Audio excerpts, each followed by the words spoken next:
আজ থেকে শুরু হচ্ছে মাধ্যমিক পরীক্ষা। এবার ছাত্রদের থেকে ছাত্রীদের সংখ্যা 13% বেশি। মোট পরীক্ষার্থী 10,64,980।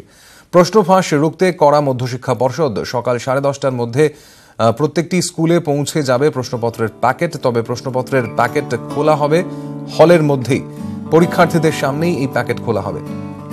এর পাশাপাশি নিষেধাজ্ঞা রয়েছে মোবাইল ফোনে। পরীক্ষার্থীরা তো বটেই, অশিক্ষক এবং শিক্ষকরাও মাধ্যমিক চলাকালীন কোনোভাবেই মোবাইল ব্যবহার করতে পারবেন না।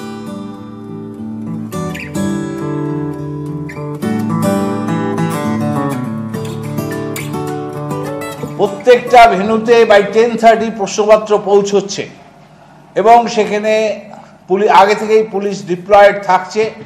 এবছর কোনো রকম পরীক্ষার প্রশ্নপত্রের প্যাকেট খোলা হবে না ভেন্যুতে। যেটা হচ্ছে যে আমাদের প্রত্যেকটা যে সিল প্যাকেট, সেই সিল প্যাকেট হলে যাবে অ্যাট 11:35 আওয়ার্স।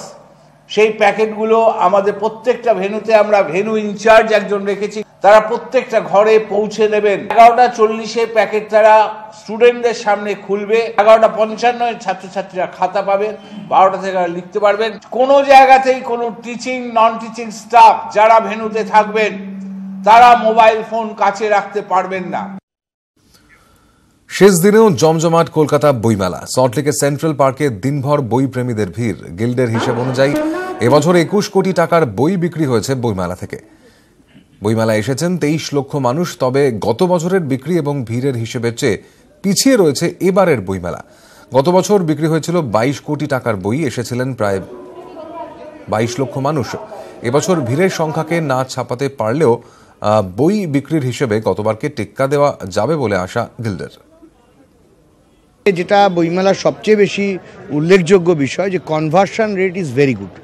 যে মানুষ আসছেন প্রায় প্রত্যেকেই 80% আমরা দেখছি বই কিনছেন, খালি হাতে কেউ ফিরছেন না।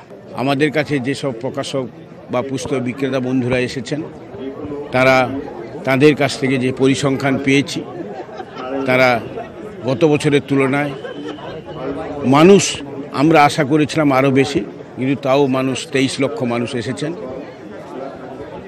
21 কোটি টাকার বই বিক্রি হয়েছে। বইপ্রেমী হিসেবে দুঃখ তো অবশ্যই হচ্ছে। সারা বছর এই বইমেলার জন্য অপেক্ষা করে থাকি। যদিও আমাদের কলেজ স্ট্রিট আছে অবশ্যই, তবু বইমেলার নিজস্ব একটা চার্ম রয়েছে। তো অবশ্যই আবার সামনের বছরের জন্য অপেক্ষা করব। তবে একটা অনুরোধ রাখবো, যদি বইমেলার দিনগুলোকে আরেকটু বেশি বাড়ানো যায়।